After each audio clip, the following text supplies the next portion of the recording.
তাহলে এখানে দেখো আজকে আমরা শিখবো হচ্ছে নৌকা সম্পর্কিত ম্যাথ। তাহলে নৌকা সম্পর্কিত ম্যাথের যে নিয়মাবলীগুলো তোমাকে মানতে হবে। প্রথমে যে নৌকা এবং ওই নৌকার মধ্যে যে আরোহী থাকবে বা মাঝিতে থাকবে তাদের আদিবেগ হবে শূন্য। কি হবে বলো? আদিবেগ হবে শূন্য। অর্থাৎ ধরো এটা যদি একটা নৌকা হয়, এখনো হয়নি তো, এটা যদি একটা নৌকা হয় তাহলে নৌকার এই জায়গাটায় ধরো যে একজন যাত্রী আছে। এবার প্রশ্নটা হবে এরকম যে এই বালক যদি এই দিকে লাফ দেয় তাহলে নৌকাটি কত বেগে কোন দিকে যাবে সে সম্পর্কিত আসতে পারে। অথবা এরকমও হতে পারে যে নৌকার দুই দিকে দুইজন বালক, তাদের ভর দেওয়া থাকবে। এবার বলবে যে দুইজন দুই দিক থেকে লাফ দিছে। কয় দিক থেকে লাফ দিছে বলো? দুই দিক থেকে। মানে এটা ধরো প্রথম বালক আর এটা হচ্ছে দ্বিতীয় বালক। তাহলে প্রথম বালক ধরো এইদিকে লাফ দিছে আর দ্বিতীয় বালক এইদিকে লাফ দিছে। এবার বলবে যে নৌকাটি কত বেগে কোন দিকে যাবে। এটাই মূলত হচ্ছে নৌকা সম্পর্কিত ম্যাথ, নাকি বোঝো নাই? তাহলে সেখানে আরোহী বা যাত্রী অথবা বালক কতজন থাকতে পারে? দুইজন থাকতে পারে। এইদিকে একজন এইদিকে একজন আর নৌকা একজন। তো আমরা তো নিউটনের তৃতীয় সূত্র পড়ছিলাম, তাই না? প্রত্যেক ক্রিয়ারও সমান ও বিপরীতমুখী প্রতিক্রিয়া রয়েছে। তাহলে এই নৌকার মধ্যে কিন্তু ওই সূত্রই বারবার অ্যাপ্লাই করতে হবে। তাহলে প্রথম কাজ হচ্ছে যে আগে সুন্দর করে তুমি নৌকার ছবি তোমাকে অঙ্কন করে নিতে হবে। নৌকার ছবি অঙ্কন করতে হবে, নাকি একবারে দিব যে নৌকার চিত্র অঙ্কন করতে হবে? এটাই মনে ভালো। নৌকার চিত্র অঙ্কন করতে হবে, না হলে বোঝা যাবে না যে নৌকাটা কত বেগে কোন দিকে যাবে। দুই নাম্বার কথা, যে সূত্র হবে m1 u1 plus m2 u2 equal m1 v1 plus m2 v2। তবে এখানে একটা কথা আছে, দেখো যে এই নৌকার ম্যাথের মধ্যে এখানে কতজন বালক আছে? দুইজন। আর নৌকা একাই একজন। তাহলে টোটালে এখানে আছে কয়জন? তিনজন। তখন এই নিউটনের এই তৃতীয় সূত্রটার একটু চেঞ্জ আসবে। তখন বলতে হবে m1 u1 plus m2 u2 plus m3 u3 equal m1 v1 plus m2 v2 plus m3 v3। অর্থাৎ তিনজন হলে এর সাথে আরেকটা কি অ্যাড হবে? m3 v3। আর এখানে কি অ্যাড হবে? m3 u3। নাকি বোঝো নাই? তার মানে নৌকা সম্পর্কিত ম্যাথ আসলেই প্রথম কথা হচ্ছে যে নৌকার চিত্র অঙ্কন করতে হবে। দুই নাম্বার কথা, সূত্র হবে m1 u1 plus m2 u2 equal m1 v1 plus m2 v2। যদি আমরা দেখি নৌকার একজন বালক আছে তাহলে এই যে u2 পর্যন্ত। যদি আমরা দেখি তিনজন আছে, মানে দুইজন আরোহী আর একজন নৌকা, তাহলে তখন এই এত দূর পর্যন্ত তোমাকে সূত্র লিখতে হবে। এবার তিন নাম্বার কথা, নৌকা এবং নৌকার মধ্যে যতজন যাত্রী থাকবে সবার আদিবেগ শূন্য হতে হবে। কি হতে হবে বলো? আদিবেগ শূন্য হতে হবে। তার মানে নৌকা ও আরোহী দের আদিবেগ শূন্য হবে। এই আদিবেগ শূন্য হবে, এটা অলওয়েজ। নৌকা ও আরোহীদের আদিবেগ শূন্য হবে, শূন্য হবে। তার মানে এখানে বোঝো, এখানে যেমন তিনজন আছে, নৌকা একজন, মানে নৌকাটাই একটা বিষয়, আর দুইটা বালক আছে, তাই না? এখন এই বালকের ভর যদি m1 হয় তাহলে এই বালকের ভর কি হবে বলো? m2। তাহলে নৌকাটার ভর কি হবে? m3। নাকি বুঝতেছো না?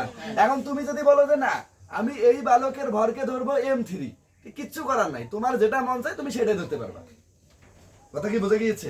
তার মানে এই বালক যদি m2 হয় তাহলে এই বালক হবে m3, আর এই বালক হবে মানে নৌকাটা হবে তখন m1। যেটা ইচ্ছা তুমি সেটা ধরতে পারো।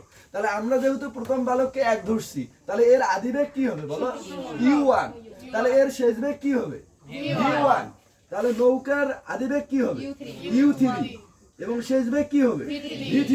তাহলে এই বালকের আদিবেগ কি হবে? u2 আর এর শেষ বেগ v2। কথা কি বোঝা গিয়েছে? তাহলে দেখো এখন এই যে সবগুলারে, মানে এই প্রথম যে বালক আছে তার দেখো যে তিনটা মান, m1 u1 v1। দ্বিতীয় যে বালক তারও দেখো যে তিনটা মান, m2 u2 আর হচ্ছে v2। আর এই যে নৌকা যে আছে তারও দেখো কয়টা মান? তিনটা, m3 u3 v3। এখন আমি বলছি যে নৌকা ও আরোহীদের আদিবেগ শূন্য হবে। তার মানে এর যে আদিবেগ, এর আদিবেগ কি? u1। এই u1 এর মান হবে শূন্য।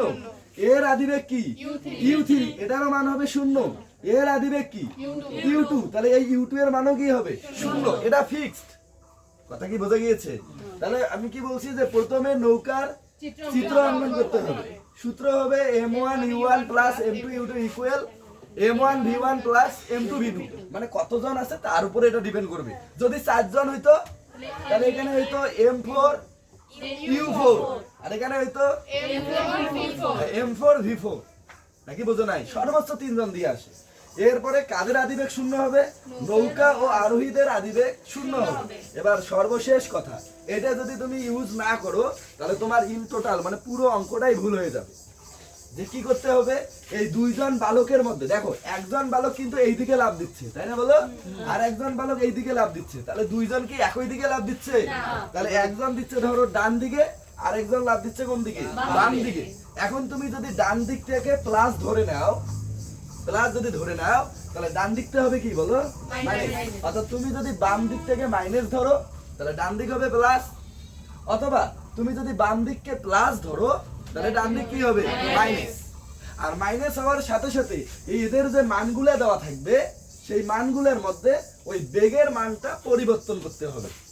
যেমন ধরো প্রথম বালকের ভর দেওয়া আছে 20 কেজি, সাপোজ কথার কথা। আর প্রথম বালক যে বেগে লাফ দিছে সেই বেগের মান ধরো আছে 7 মিটার পার সেকেন্ড। নৌকার ভর দেওয়া আছে ধরো 200 কেজি, আর নৌকার শেষ বেগ দেওয়া নাই। আর এই দিকের যে বালক এর ধরো ভর দেওয়া আছে 30 কেজি, এর আদিবেগ এটা তো অলওয়েজ 0, আর এর শেষ বেগ দেওয়া আছে 10 মিটার পার সেকেন্ড। এখন তোমাকে প্রশ্ন বলবে যে নৌকাটি কত বেগে কোন দিকে যাবে, তাহলে একটু বোঝো। তাহলে প্রথম যে বালক সে কত দিকে লাফ দিচ্ছে? 7 মিটার পার সেকেন্ড। আর দ্বিতীয় যে বালক সে কত দিকে লাফ দিচ্ছে? 10 মিটার পার সেকেন্ড। তার মানে এই বালকটা যদি এই দিকে লাফ দেয়, এই বালকটা যদি এই দিকে লাফ দেয়, তাহলে নৌকাটা তো এবার মাঝখানে পড়ে গেল, তাই না? তাহলে নৌকাটা হয় প্রথম বালকের দিকে যাবে না হয় দ্বিতীয় বালকের দিকে যাবে। কিন্তু প্রথম বালকের কি কোনো দিক এখানে বোঝা যাচ্ছে যে না? এই জন্য তোমাকে কি ব্যবহার করতে হবে? হয় প্লাস না হয় মাইনাস। অর্থাৎ তুমি যদি প্রথম বালকের দিক থেকে প্লাস ধরো তাহলে দ্বিতীয় বালকের দিকটা কি হবে? তাহলে দ্বিতীয় বালকের যে বেগ দেওয়া আছে তার সামনে একটা মাইনাস দিতে হবে। কিন্তু প্রশ্নের মধ্যে এটা দেওয়া থাকবে না, তোমাকে দিয়ে নিতে হবে। না, ভর তো কখনো ঋণাত্মক হতে পারে না, ভর তো সবসময় ধনাত্মক। তুমি ঢাকাতেও তোমার ভর যদি 20 কেজি হয় তাহলে তুমি বাসায় আসলেও তোমার ভর কত কেজি? 20 কেজি। তুমি বাড়ির থেকে যদি চাউল 2 কেজি মেপে নিয়ে আসো তাহলে এখানে কি 3 কেজি হবে? এরকম করলে তো মোস্তাকিম প্রতিদিনই চাউল নিয়ে আসতো, দেখি রে বাড়ি থেকে নিয়ে আসলে 1 কেজি করে বাড়ে, নাকি বোঝো নাই? দেখো এই এতটুকু হচ্ছে তোমাকে কাজ করতে হবে। তার মানে 14 নাম্বার কাজ হচ্ছে দিক চিহ্নিত করে, ভাই এখন লেখা যাবে না। দিক চিহ্নিত করে বেগের মান প্লাস অথবা মাইনাস দিতে হবে। অর্থাৎ আমরা প্রথম বালকটা যেদিকে লাফ দিছে এটাকে কি ধরছি? প্লাস। তার মানে তার বেগের মানটা হবে প্লাস, তাহলে সামনে কোনো চিহ্ন নাই মানে তো প্লাস আছে। আর দ্বিতীয় বালকটা যেদিকে লাফ দিছে তাহলে এটা অবশ্যই কি হবে? মাইনাস। তাহলে দ্বিতীয় বালকের ভর কি মাইনাস হবে? যে না, ভরের তো কোনো পরিবর্তন হয় না। তাহলে দ্বিতীয় বালকের কি মাইনাস হবে? বেগ মাইনাস হবে। বেগ 10 দেওয়া আছে, ওইটাকে মাইনাস করে দিতে হবে। বুঝছো? তো উঠাও। হ্যাঁ, আপনি এখন ক্যামেরা হ্যাঁ, এবারে এখানে দেখো। স্লো। তাহলে এখন আমরা এই ম্যাথটা করব। হ্যাঁ, এটা আমি মুছাই দিলাম। হ্যাঁ ভাই, আমরা বলতেছি ওই তাহলে নৌকার মানগুলো বলো। নৌকার ভর কত ছিল? 200 কেজি। নৌকার আদিবেগ এটা তো অলওয়েজ 0, আর নৌকার শেষ বেগ এটা আমরা বের করব। অর্থাৎ এই অঙ্কের প্রশ্নটা হচ্ছে এরকম।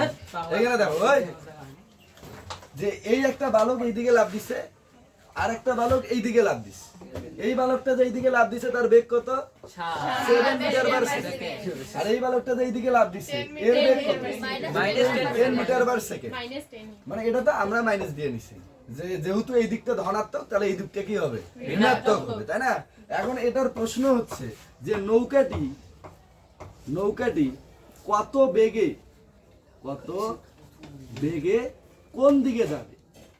কোন দিকে যাবে? বুঝছো? এরকম কিন্তু প্রশ্ন আসবে। এটা সাধারণত ঘ নাম্বারেই আসে ভাই এটা যে নৌকাটি কত বেগে কোন দিকে যাবে। তা আমি বলছিলাম প্রথমে কি করতে হবে? নৌকার চিত্র অঙ্কন করতে হবে। তাহলে তো আমার চিত্র অঙ্কন করা আছেই। এরপরে বলা হয়েছিল যে সূত্র হবে, তাহলে আমরা সূত্রটা লিখি উইনো m1 u1 plus M2 U2 plus M3 U3। কেন আমরা তিনটা দিলাম? কারণ এখানে তিনটা বিষয় আছে। Equal M1 V1 plus M2 V2 plus M3 V3। তাহলে এবার আসো, M1 বলতে প্রথম বালকের ভর কত? 20 কেজি গুণন তার আদিবেগ কত? 0 যোগ M2 কত? 30, তার আদিবেগ কত? 0 প্লাস M3 কত? 200, তার আদিবেগ কত? 0। তার মানে এখানে দেখো যে এই যে সামনে যা যা আমরা লিখছি সবগুলোর মান কি হবে? শূন্যই হবে, কারণ আমরা জানি যে শূন্যের সাথে যাই গুণ করা হোক না কেন শূন্য, ফলাফল হচ্ছে শূন্য হয়। ইকুয়াল এবার দেখো আছে M1, তাহলে M1 এর মান কত? 20 গুণন V1 এর মান কত? 7 প্লাস M2 এর মান কত?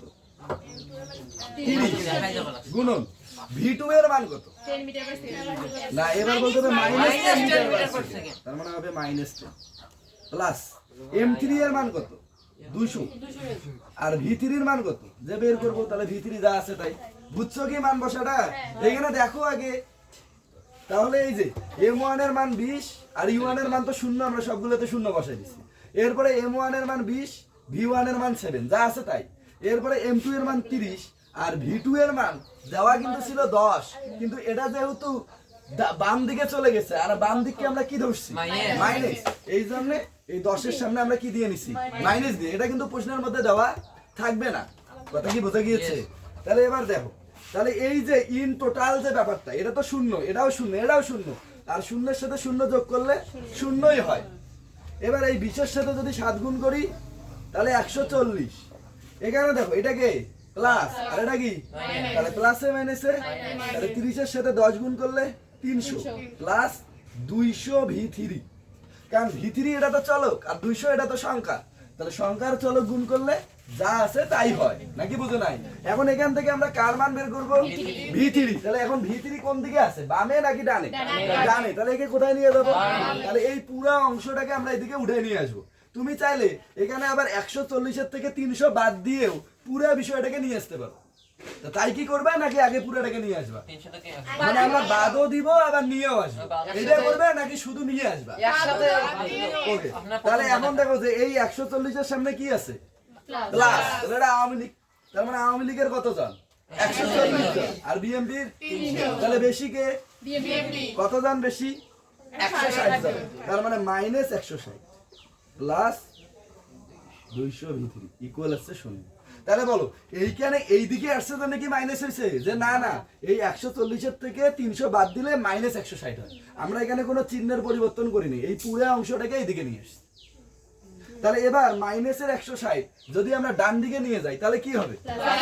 তাহলে কি লিখবো? যে 200 V3 ইকুয়াল 160। তাহলে বা V3 ইকুয়াল, তাহলে V3 এর সাথে এই 200 কি আকারে আছে? তাহলে এইদিকে যা, তাহলে 160 ভাগ 200 0.8 মিটার পার সেকেন্ড। এখানে একটু দেখো উত্তরটার দিকে তুমি কিভাবে লিখতে। বলছিল যে নৌকাটি কত বেগে কোন দিকে যাবে, তাহলে দেখো তো নৌকাটির বেগ কত হবে?